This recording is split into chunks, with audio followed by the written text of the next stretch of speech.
I want to preach today on the subject, CPC, you have some unfinished business. CPC has some unfinished business. Lord, my heart is full today, full of joy. You've been good to my family and I. This church, Lord, started out as our congregation, but it has morphed into our family. Our children, Lord, learned about Jesus here.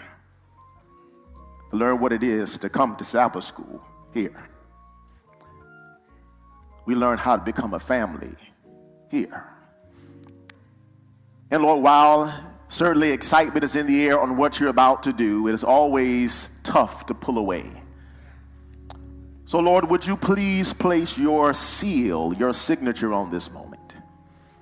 For the fact is that God's word is sharper than a two-edged sword, has the power to cut asunder. And I ask God that you would speak words of life now in the name of Jesus. And if you would do that, we'd be careful to give you the praise, the honor, and the glory. For we ask these blessings now in Jesus' name. Amen. Unfinished business. Many of us as children came to associate Joshua with the mighty feat of collapsing the walls at Jericho.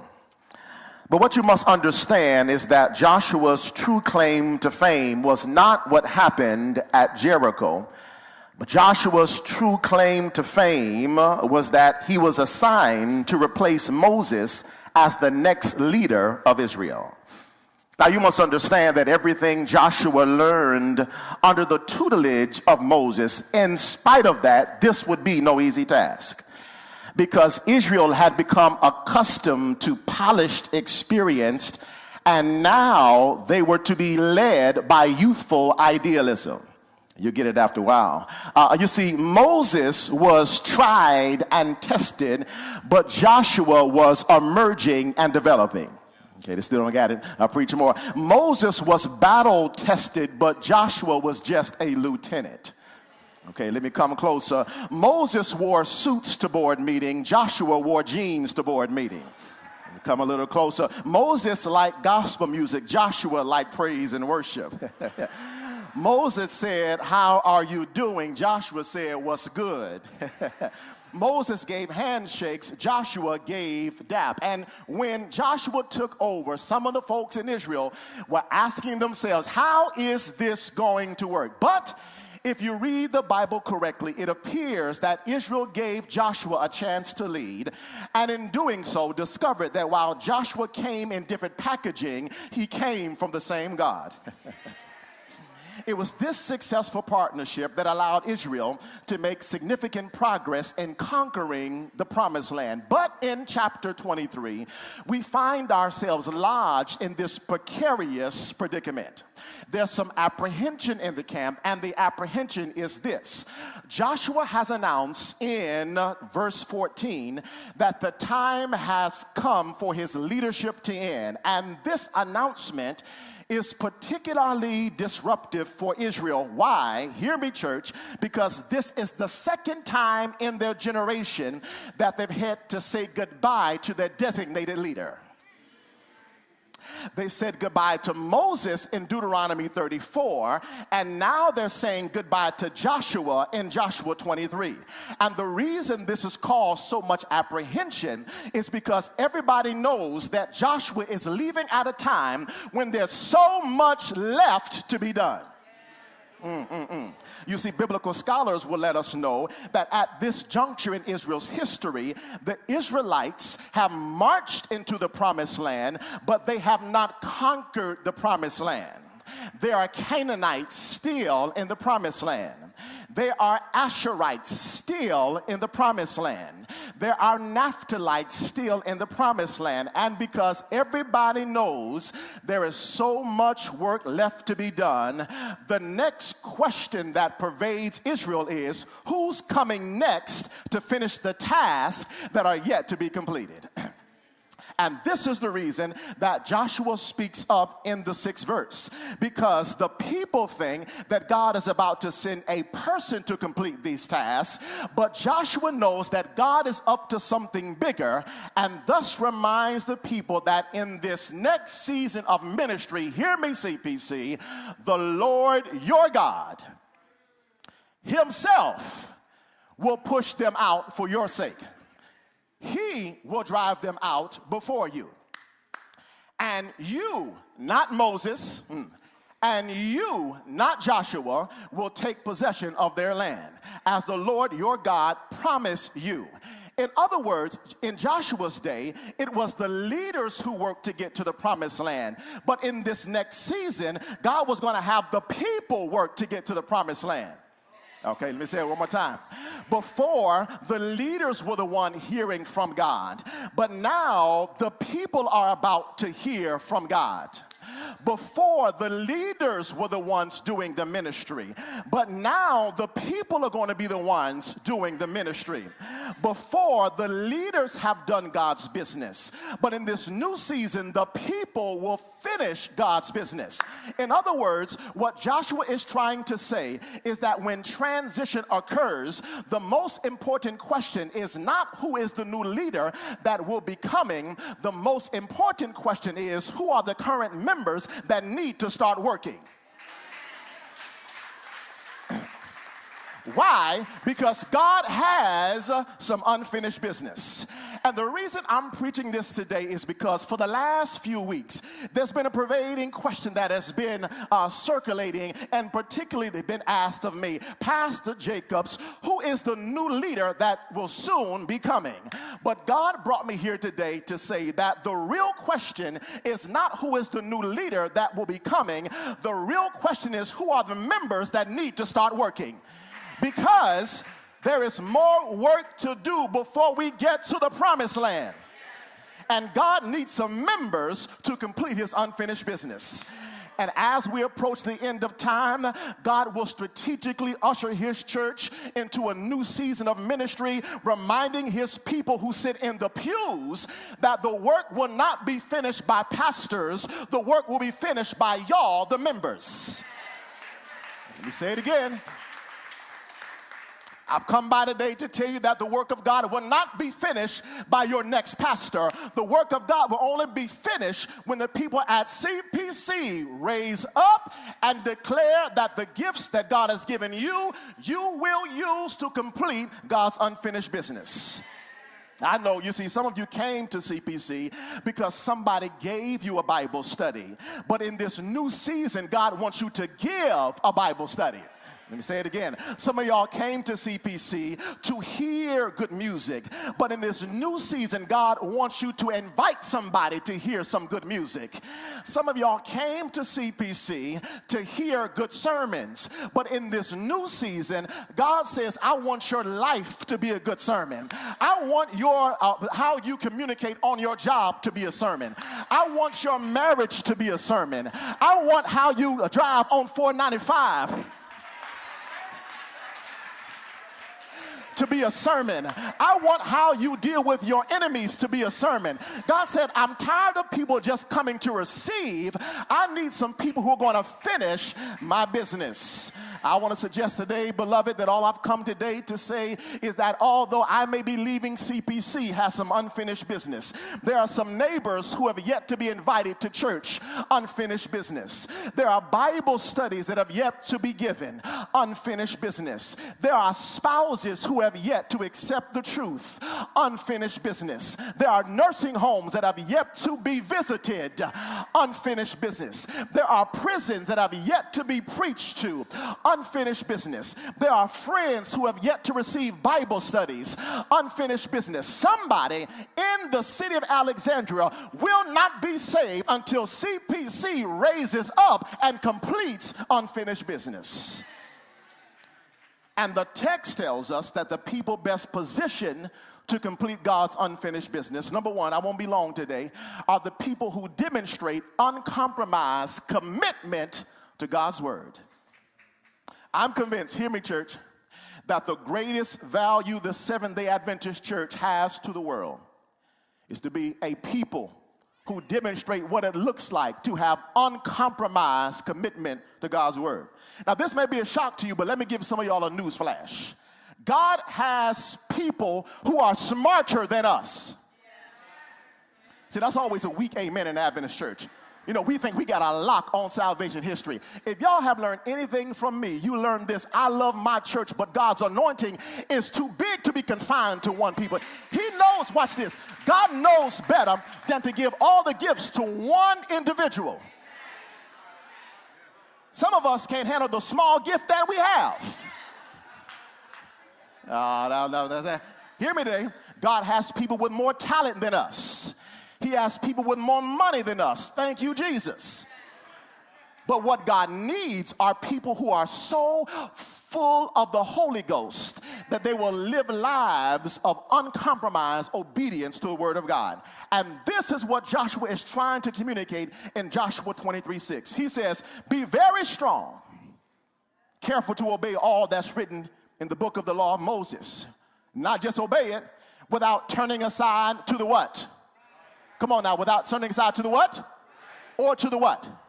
It is almost as if Joshua has prophetic insight to peer down the corridor of Israel's future and see that their primary spiritual problem will not be rebellion, but their primary spiritual problem will be compromise. You see, Joshua knows that Israel that has too much religion to rake and worship Baal, but not enough religion to fully worship God. Joshua knows that that Israel has just enough religion to profess the name of God, but not enough religion to show God's character in their lives. Let me say it again. He knows they got too much religion to rob a bank, but not enough religion to pay an honest tithe. Too much religion to shoot somebody with a gun, but not enough religion to pray instead of gossip. Too much religion to break the Sabbath, but not enough religion to come to church. Too much religion to commit adultery, but not enough religion to keep you from flirting. Too much religion to keep you from drinking, but not enough religion to get you drunk on the Holy Ghost. And Joshua says, if you want to be people who are going to complete God's unfinished business, then you must not turn from the left or the right. You must be uncompromising in your religion. Now, folks, let's be honest. Compromise is easy. And you know the problem with compromise is that it starts out small, but it can cause a big problem. Oh, come on, folks. Come on, ladies, don't leave me by myself. You know how it is, that one snag in your dress? I'm talking about that expensive dress that you have. It's a small snag, but you know you should get a razor, but instead of getting the razor to cut it, you try to pull it. Now, if it came from Target, you know what will happen. Come on now, you can unravel that dress from the seam to the end, because small problems can manifest themselves in big realities. Some of you who are parents know exactly what I'm talking about too, don't you? Some of you have been there before. Your child gets a toy for Christmas. There's 1,000 people. Who in the world thought to design a toy with 1,000 pieces in it? But it comes, you don't feel like reading the instruction manual to see where every bolt and screw should go. Come on now. And even though you have a perfect manual, you compromise on the instructions. The manual says 4 bolts, you use 2. Come on, don't leave me by myself. The manual says use 7 screws, you use 3. The manual says assemble with 3 people, you do it by yourself. And when you think you've gotten away with it, the compromise, you think you've gotten away with it until you realize that you bought a dollhouse, but it looks like a haunted house. Can I confess in the house today? And you soon discover that a small compromise can lead to a big problem. Likewise, friend of mine, I want to suggest today that a small spiritual compromise can lead to a big spiritual problem. But when you learn, thank you, Jesus, to live a life of uncompromising obedience to the word of God, you will discover that there are blessings in being uncompromised. For Joshua says it like this: be strong and very courageous. Be careful to obey all the law my servant Moses gave to you. Do not turn from it to the right or to the left. Watch this, that you may be successful wherever you go. Do I have anybody in the building who wants to be successful? I'm talking about folks who are tired of failed homes, failed schools, failed churches, and you want God to breathe success on you. Ain't nothing wrong with success as long as it's godly success. I want success. Do I have anybody who wants success? I'm talking about success in my home, success on my job, success in my family. I want God, hallelujah, to give me success. But I believe there's another point that the Bible wants to unveil today, because the people who are best positioned to complete God's unfinished business are people who know the power of God's assistance. What do you mean? I want to suggest today that if you're going to complete God's unfinished business, you must understand that you cannot do it, everybody say, by yourself. Yeah, you need some help. We are not, hear me church, listen CPC, do not take Satan for granted. He is defeated, but he's dangerous. Are you listening to me today? He is defeated, but he's dangerous. He is not a rookie enemy. He is crafty and deceptive and devious, and he has a track record against mankind. But the good news for Christians is, hallelujah, when you follow Jesus, he stacks the deck against the wiles of the enemy so that our team is always on top. Now, anybody who knows anything about the NBA ought to thank God for a stacked deck. I believe that if NBA players can create super teams like Steph and Clay and KD and Draymond, then Christians ought to be able to create a super team of the Father, Son, the Holy Ghost, and the angels. I'm talking about stacking the deck for divine assistance. It's right here in the text. The Bible says that Joshua looks at Israel. He says, the Lord has driven out before you great and powerful nations. To this day, no one has been able to withstand you. But wait, watch what happens when God fights your battles. He says, one of you, man, this is powerful. He says, one of you routs 1,000, because the Lord your God fights for you just as he's promised. Joshua said, Israel, you all know that you didn't have the power to do what you did, but you had a God who was fighting for you. You know you didn't have the power for one person to take out 1,000, but the reason you were victorious is because you had a God who was fighting for you. And I wonder, do I have anybody in this building who can look back over your life and say, Pastor, there is no way I could have done that by myself? That had to be God fighting for me. Oh, come on now. You know they had a plan to fire you on your job. There was nothing you could do. But not only did God foil the plan, but the people who tried to fire you now work for you. That's because God was fighting for you. The devil had a plan to take your children, but not only did he save your children, but they loved Jesus and they in the church. Come on and say amen. That's because God was fighting for you. The doctor told you that the chemotherapy would not work, but not only did you beat cancer, you beat the fear of cancer. You're not even afraid of cancer anymore. That's because you had a God who was fighting for you. And somebody in the building today ought to bless the name of Jesus because you have a God who's fighting for you. I'm talking about when you had no strength by yourself, that God was fighting for you. When you thought you were down and out, that God was fighting for you. When you had no friends, no money, no help, somebody ought to thank God that he's fighting for you. But I believe there's one last point, and I'll be out of your way today. I believe the people who are best positioned to complete God's unfinished business are the people who learn to harness the power of his promises. It's right here in the text, for the Bible says in Joshua 23:14, he says, now I'm about to go the way of all the earth. Now that's where the similarities end between me and Joshua. He's saying, I'm about to die. I ain't going nowhere. You hear me today? You know with all your heart and soul that not one, my goodness, This is good. Not one of the good promises the Lord your God gave you has failed. How many promises, everybody? Every promise has been fulfilled, not one has failed. And I want to suggest that the best witness that you can give someone is to be able to share with them that you've been living for a long time, but God has never failed. Oh, I'm talking about, isn't it good news to know that in a world that where failure is commonplace, that we have a God who never fails. I'm talking about banks fail, but God never fails. Stock markets fail, but God never fails. Governments fail, but God never fails. Computer systems fail, but God never fails. And people are able to withstand the pressure of the last days are people who can testify, I've been young and now I'm old, but I've never seen God fail one time. In fact, the reason God allows some of us to experience trials is because some of us don't have a first-hand experience with the faithfulness of God. But when you have gone through the fire and come forth as pure gold, is there anybody who can testify that God will never fail?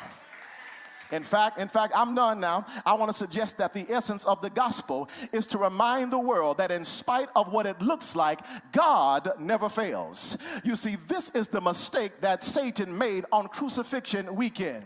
He jumped to the conclusion that God failed to keep his sons from the throes of death. But what he didn't know is that even though Satan inspired Roman soldiers to arrest Jesus in Gethsemane, that the Father had some unfinished business.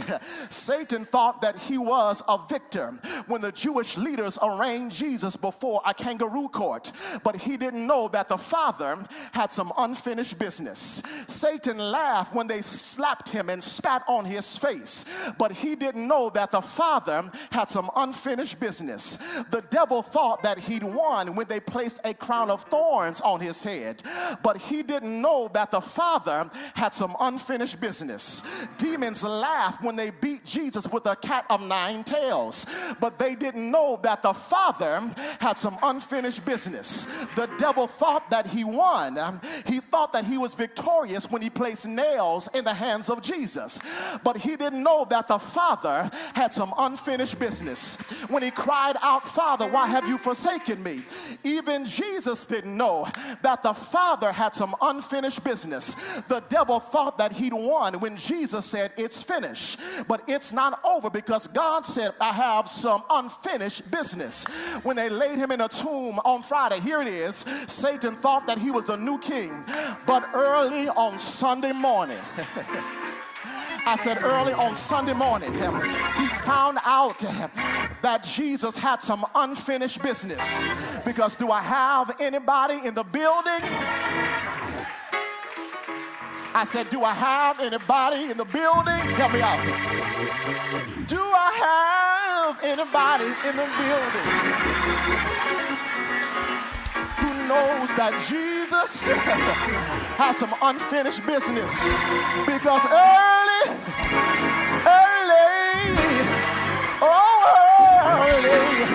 on Sunday morning, Jesus got up with all power in his hands. Goodbye, CPC. It's time for me to take my seat. But I wonder, is there anybody here who knows that you've got some unfinished business? You've got some neighbors who need to come to Jesus. Unfinished business. Oh, you've got some friends. Unfinished business. You've got to go and tell Jesus. I said, Jesus. Oh, Jesus has some unfinished business. Do I have somebody who bless the Lord? Oh, my soul, and oh, that's within me. Bless his holy name. Do I have anybody say yeah, yeah, oh yeah, I'm done. Woo.